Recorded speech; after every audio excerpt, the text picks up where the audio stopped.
Hello, everyone. I'm Fozzie or Cam, and I'm here as always with my co-host Will. How you doing today, Will? I'm doing good, Cam. How about you? I'm doing fantastic. We have a really cool episode planned for you guys today. Some pretty interesting topics, I'd say. But first and foremost, I kind of want to talk about something that's pretty cool. So we're obviously big Marvel fans here on the Everything Podcast, and a new Marvel TV series trailer has just been released today, and I literally I just watched it like 10 seconds before we started recording this episode, just because I hadn't had a chance to see it, and I heard about it, and I didn't even rush to see it. I probably could have watched it at school at some point today, but I didn't, just because I wasn't crazily interested in it.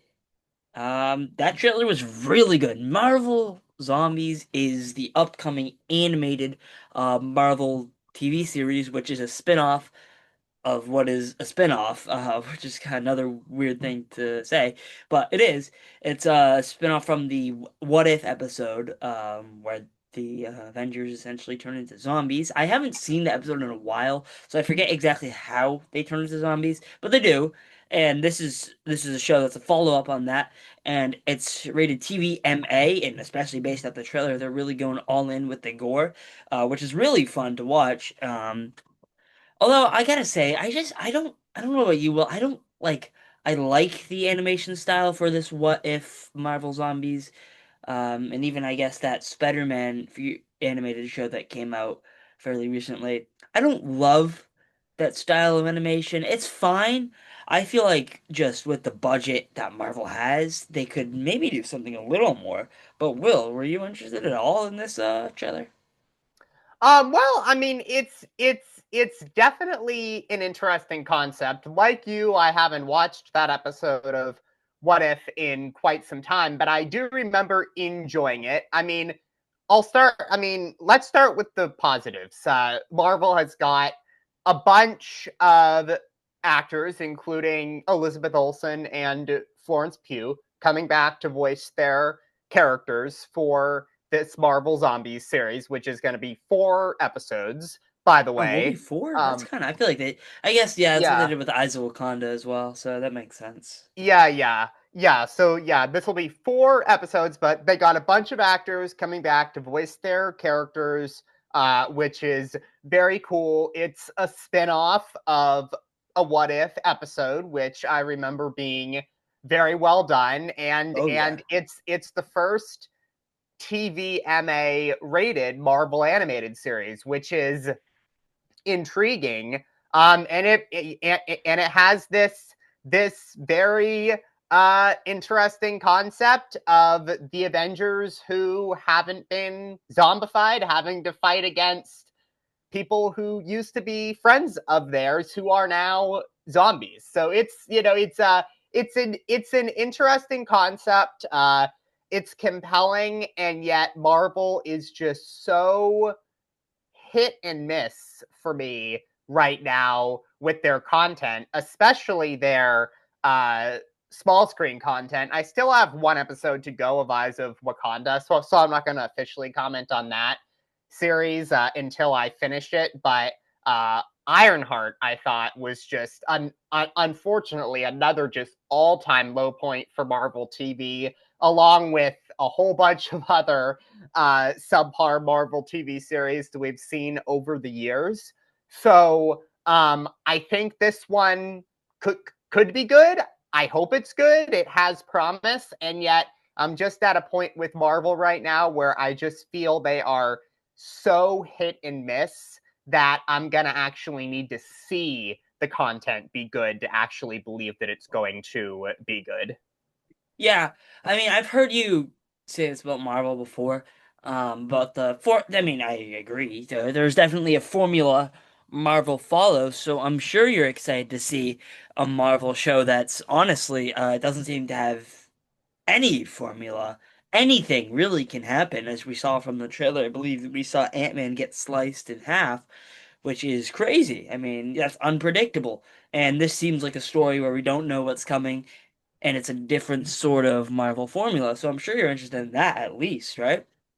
Oh yeah, no, of course. I mean, I love when they shake it up and try new things and try things that are unpredictable. And this is, as I said, the first TVMA rated Marvel animated series. So yeah, I mean, always love when they shake it up and try new things. Always down for that. Yeah, definitely great to see there. Yeah, very much excited for that, and very much makes me want to go back and rewatch that episode of What If. Did you watch all of What If? I did, yeah. Were there any other zombie episodes? That's the only one that I Really? remember. All right. I feel like this has been announced for a while, so I feel like I think it's been announced like right after season one of What If, which was in 2021. Yep. I feel like they would have incorporated that more into the What If show, but I don't know. I think it's really cool that this is getting its own show, and I'm really excited. I just hope it's good, you know? I just hope it's really good. But aside from that, so Star Wars did a weird thing where they announced a Star Wars New Hope re-release 2 years before it came out, or before it comes out, which is something I was unaware of before Will filled me in. But the only reason here I can think of that happening is just because um, of all the money that Revenge of the Sith made when it went back in the theater. Um, which I actually saw it in my theater, in my local theater, as a matter of fact. My very small, I don't know, maybe 5 or 6 or 7 movies at a time, or maybe 7 max movies at a time are showing at that theater. Um, and that was one of them, a Star Wars re-release. So I feel like for me, I know a movie's big when it's in that theater. So that being there kind of showed, oh, this is probably doing very well. And I guess, yeah, it did so well that they announced another one 2 years before it happens, which, I mean, maybe if it was a new Star Wars movie, I get that, but no, you can watch this one right now. Right now, you can watch. You don't have to wait 2 years. But either way, I mean, I'll pro I'll probably see it in the theater, right? I mean, why not? You know? Yeah, I mean, I'll probably see it too because I've watched a New Hope in the comfort of my own home, but I've never seen it on the big screen before, so Yeah. it'll be a cool opportunity to see that. And look, you know, maybe they have their reasons for announcing this 2 years in advance. I mean, the Star Wars fan base is a very passionate fan base, and maybe this is a Sure. way to build the hype and get their super passionate fan base excited. But then on another note, I'm just like, 2 years in advance? Like, did you really have to announce it that early? I would think. I mean, if they were gonna announce it this early, I think 1 year in advance would make much more sense than 2 years in Yeah. advance. And let's say Star Wars didn't announce A New Hope getting re-released until the year that it's going to get re-released, which is 2027. I think that would have been fine too, because was anybody really doubting that A New Hope would get re-released? I mean, this is one of the most legendary movies of all time. So I think just like I think if they didn't announce that A New Hope is getting re-released this year, I think people still could very well have very confidently predicted that the movie would get re-released for its 50th anniversary because it's one of the most iconic films of all time. So it just makes perfect sense that it would get re-released. So maybe they have their reasons behind it, like the one I just mentioned. But I just think at the end of the day, 2 years before it's actually going to get released is just a bit much. I think they should have waited longer to announce it. Yeah, I'm gonna have to agree with you here. It's just a weird decision from Star Wars. But something I wanted to talk about is, I don't know, a little bit unrelated to what we usually do here. So, obviously, as you can tell, I mean, if you watch this podcast at all, we're big into movies here, right? I kind of went on a pretty crazy movie binge through all of August, pretty much. I watched quite a few films in August, so many that I think I need to kind of just talk about it here, and for the most part, they were all good movies. So, and the only, like I said, the only reason I don't usually cover what movies I watch every month. Although that is a kind of a good idea, and I might start doing that. Anyway, I just had to do this just because I thought it would be fun, and I watched a lot of movies this month. So starting off on August 11th, I didn't even start at the beginning of August. And this is just based off Letterboxd, which I'm on Letterboxd, the movie reviewing website. Every movie I watch, I review on Letterboxd. And actually, the last movie I watched before that was July 30th, and then we get to August 11th, which I feel like is a kind of a long gap for me for movies. Maybe that's why I watch so many, making up for lost time. But anyway, I started with the film The Crow, which I guess that was a rewatch for me. The Crow is one of my favorite movies of all time, and rewatching it, it only boosted it up my list. It is a fantastic film. It's probably the best comic book film of all time, and obviously, if you're unfamiliar, the production history behind it is tragic. Um, but looking past that and looking at it as just a movie, if you can look past that, then I mean, if you have a chance to watch it, I would watch it. I think it's phenomenal. Then I got halfway through the Crow reboot, which came out in 2024. It was horrible, so I stopped watching it. I might come back to it, but I mean that'll bring us to our next topic, which is going to be originality in movies. The Crow reboot,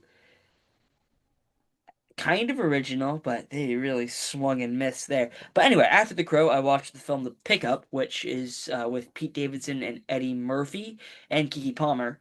Um, I watched this because I love Pete Davidson. I've been a Pete Davidson fan forever. And this was free on Amazon Prime. It just came out this year. And it was fun. It was a fun little movie. I could tell the budget wasn't crazy high, but it was an action heist movie.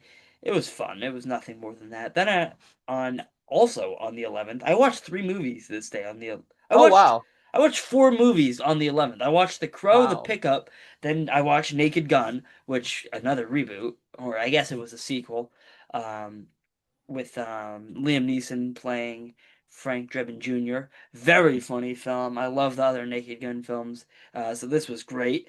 And then my last film that I watched on the 11th was the film Weapons, directed by Zach Cregger, which is the latest and greatest horror movie that came out this year. It's sweeping the nation, made a lot of money. I think it made about as much as Sinners did in the theater, which, as you know, was very successful. But Weapons was great. Zach Cregger is a great director. I'm glad he's finally getting the real recognition he deserved. I haven't like been. I know he had his sketch comedy group, but I never watched that. I became a Cregger fan when I watched Barbarian in 2022, which was a phenomenal movie, horrifying for sure. And Weapons is arguably a better movie just because of the way it's structured and the way it's told. So yeah, Weapons is great. Definitely a scary watch, and if you're not into that, then you might not be into the movie. But I thought it was super compelling. Then on the 12th, I watched Happy Gilmore 2. That was fun. I mean, I don't, what else can I say about that, right? It was fun. After that, I rewatched Nope. I think it was just because I love Jordan Peele. I just would really like for him to make more movies. And today is the day, unfortunately, where I learned, or when the news broke, that the release for Jordan Peele's upcoming movie, which was supposed to be released in 2026, was taken off the Universal calendar and doesn't have a date currently, which is terrible news for us Jordan Peele fans. So after watching Nope, I watched another Jordan Peele film, Us. Um, I'd seen like half of it, but I never saw the whole thing. And yeah, awesome, crazy ending. Watched several breakdowns, had multiple interpretations of it. So yeah, I mean that was a great, uh, scary for sure movie, thrilling movie, very compelling, very well written and directed, for sure. Then I rewatched a few rewatches here, I guess. Then I rewatched The Departed, a Martin Scorsese classic. It That's a fantastic film. Oh, for sure. And my father had recently watched it, and he brought the argument that he didn't think it held up very well. He didn't think it was great anymore, Interesting. and that made me want to watch it even more. Which, I mean, yeah, it was free on Netflix, so I might as well watch it. Couldn't disagree more with him, really. I was again blown away by the Jack Nicholson performance, which is brilliant. I picked up on things I didn't pick up on before, and that was great. I think this was my second or third time watching this movie, and I'm still picking up on new things. I think this was an all-time great performance from everyone in it, which isn't you don't hear that often, except for maybe Jack Nicholson, just due to the fact that he has so many great performances. But yeah, it's just a phenomenal, thrilling Boston, which is where I am currently, or near, which is yeah, it's right up my alley. I mean, it would be a crime if I didn't like this movie, and I do. I love it. Um, so yeah, it's a phenomenal film. Then my final rewatch here was Carry On, which I rewatched this with my family. It's such a fun movie, and I love Jason Bateman. It's a Netflix movie. It's a Netflix original. Jason, the only I don't think it would be as good without the charm from Jason Bateman. Another fun little action movie. Then I watched the film Nobody, starring Bob Odenkirk again. Oh, I guess that is a rewatch. Whatever. But yeah, I hadn't seen that since it first came out, and it was fantastic. Again, some brutal action scenes. Love Bob Odenkirk. Then I saw the film Eddington, directed by Ari Aster, and it was phenomenal. Ari Aster is one of my favorite directors working right now. I haven't had a chance to see his last movie, Beau's Afraid, but I've seen both Midsommar and Hereditary, and they're two of the most thrilling and scary movies I've ever seen in my entire life. But from what I can see from Beau's Afraid, it's not like that. And Eddington certainly isn't like that either. It's scary, sure, but sort of in a different, more apocalyptic way. I don't know how I can best describe that. It definitely is a divisive film. You're gonna have your own opinion on it, and I think that's why the reviews were so mixed, just because of its political takes and such. But I was fascinated by it. I thought Joaquin Phoenix was great in it. I was There were twists. There were huge twists in this movie. And despite it being almost 3 hours long, it never lost my interest. These twists were outstanding, and it's just great performances from everyone. And speaking of political, I watched the film The Apprentice, which follows early life Donald Trump and mostly surrounds the time where he was building Trump Tower and sort of the whole Roy Cohen lawyer situation. And what was weird about this movie is that I was more interested in Roy Cohen than I was Trump, and I think that's just because of Jeremy Strong's outstanding performance. He's outstanding in Succession. He'll be playing John Landau in the upcoming Bruce Springsteen biopic. Um, and he was phenomenal in this. And I can't not mention um, Sebastian Stan as Donald Trump, who, I mean, you could easily do a ridiculous Donald Trump impression if you're going to play him. He didn't do that. He took another route, and it's really funny watching him in Thunderbolts now because you can kind of see him kind of sounding like Trump, and that's kind of funny. But yeah, I love this movie. It was really interesting to watch. Um, I'm not sure of its 100% accuracy. I think one way or another this would happen. I know our current president has sent a cease and desist to the filmmakers of this movie, which is I feel like that's something a child would do, but I'm not here to make judgments. But I feel like this goes hand in hand with his American-made films and the end of foreign films sort of take. I just don't think he's into film. I don't think he's a film guy. I think he wants people to think he's a film guy, but he's just not, and that's okay. And he can keep sending cease and desist, and I'm gonna watch every movie he sends a cease and desist to, and that's just how it's gonna be. But yeah, I don't love to get too political on the podcast. Then I watched Good Will Hunting a few days later for the first time, fully for the first time, which That's a that's an awesome film too. it's a phenomenal film, and another Boston film, Yep. which I guess that's kind of a theme for this August movie watch. Um, yeah, it was outstanding. That right there, that is a top tier Matt Damon performance, but it's Robin Williams who steals the show for me. I could watch 90 minutes of behind the scenes from Robin Williams, outtakes from Robin Williams for this movie. He's just is smart. No one's like Robin Williams. He's so funny in this movie, but he's not going out of his way to be funny. That's not one of his character traits. He's just awesome. He's just so funny without even going out of his way to be funny. And the more dramatic moments are great. I love how he talks to Will Hunting. I love how he tries to understand. I like how he combats him. I love that. And I love that he isn't perfect too. He's dealing with some issues as well. And I'm sure all of this has been said. This movie's been out for like 30 years, but I started now. So yeah, I was a huge fan of this movie. Ben Affleck was great as well. Everyone was great. Casey Affleck was great. Don't forget that name because that'll be here soon. But yeah, this was probably my favorite movie of this whole saga. And next, I watched Caught Stealing in the theater, a film directed by Darren Aronofsky, director of The Whale, and director of something that I like, but I'm blanking the name of it. Anyway, this was marketed as a more fun Darren Aronofsky film, and if you know anything about Darren Aronofsky, you know his last film, I believe his last film was The Whale, which wasn't a fun film. It was a sad film, a good one at that, but a sad one nonetheless. But yeah, tremendous performance from Austin Butler. I think Austin Butler is on par, well, not on par with Chalamet, but right there with Chalamet as the big thing right now in Hollywood.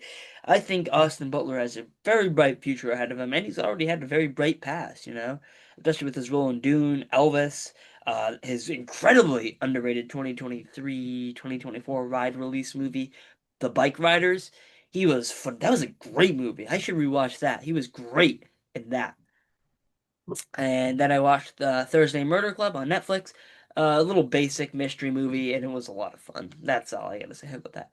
Then I watched Manchester by the Sea, starring Casey Affleck. This was my final one, starring Casey Affleck. Very sad movie.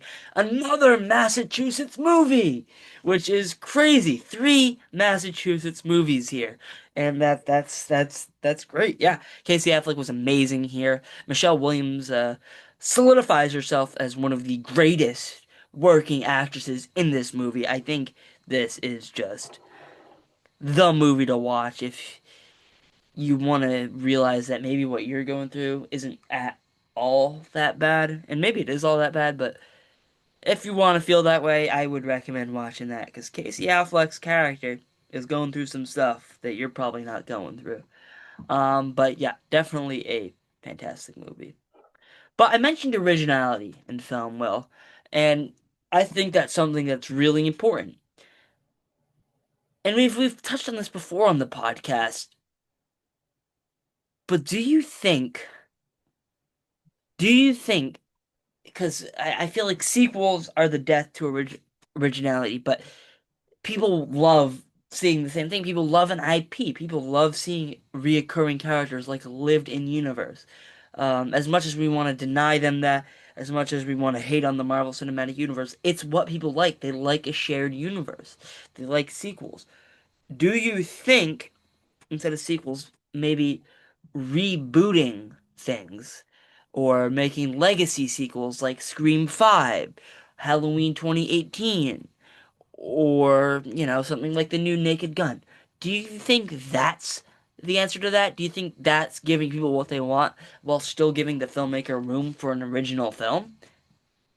Yeah, I mean, that's a good question. I mean, I think, I think reboots can y- I think reboots can sometimes be money grabs too, because it's making, Sure. an updated version on an already, iconic film, and it doesn't mean, it'll be as good as the original. But yeah, I mean, that's an interesting point that you bring up, Cam. And I think, yeah, like, just on this conversation of of sequels versus original films, I've said on the podcast before that as much as I want to defend these sequels that are being made to all of these franchises, as much as I want to defend them, there just are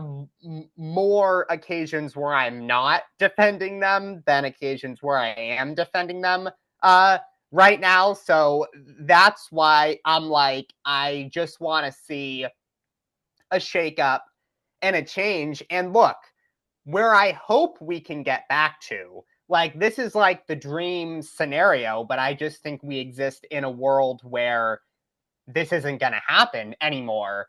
But to me, the dream scenario would be okay. So you have, Marvel and Star Wars and Jurassic World, like all the big blockbuster franchises, they're out there doing their thing, making money, maybe even making sequels. But my dream scenario would be we could go back to a time where there's big blockbuster movies, but a movie like a Good Will Hunting could come out, have a lot of strong word around it. People go to see it at the theater. It makes a lot of money at the theater. Now it kind of seems to be a thing of like those types of movies. Like I feel like a movie like Good Will Hunting might be more of an independent film nowadays than a film that's a Yeah. mainstream release, because all the mainstream movies just seem to be these big studio Hollywood films. So I don't think we're ever going to get back to this point, because I just think it's not what movie going audiences want.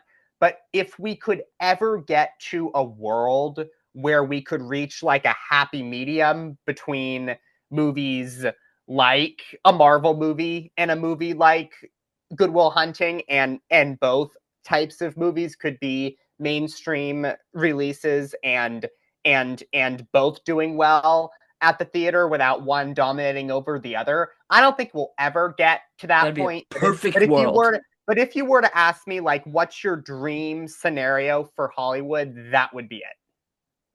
I am in agreement with you, Will. And really, I mean, like you said, I don't think that'll happen. If it did, it would be a miracle.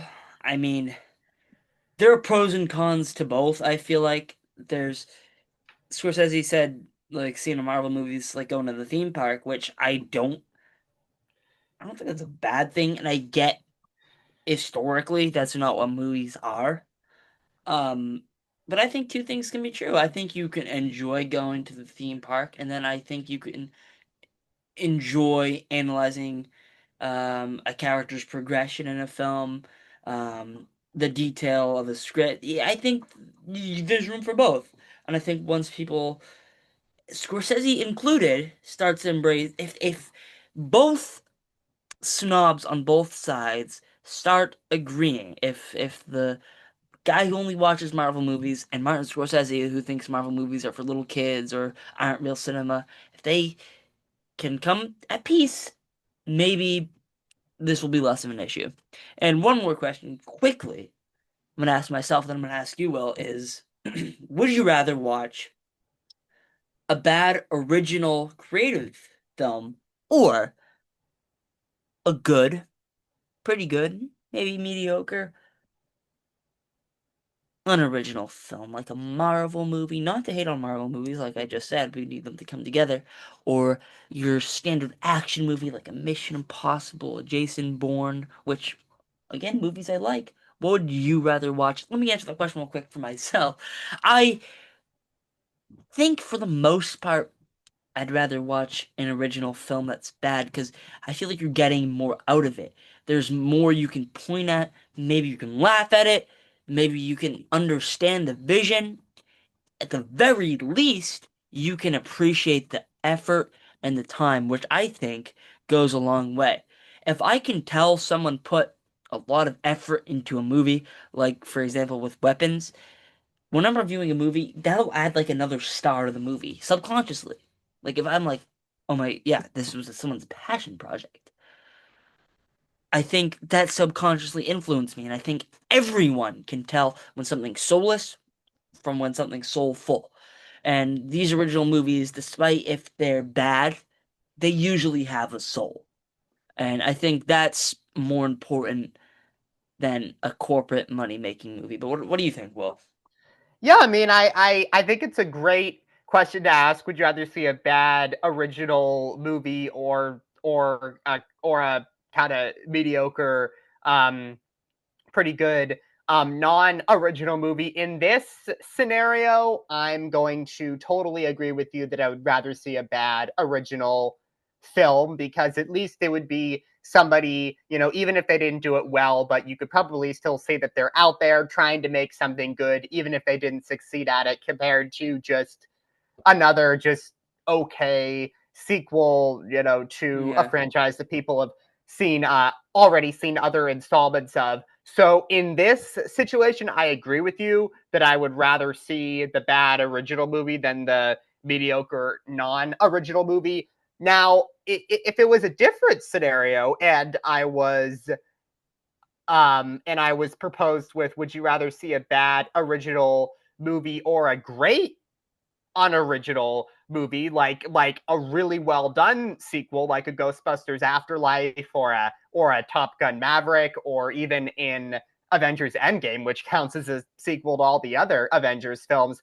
In that standpoint, I would take the unoriginal movie if it was going to be one that well done and on that level of quality. But for this specific scenario where the unoriginal film isn't gonna be on that level, like you, I would rather sit through the bad original movie.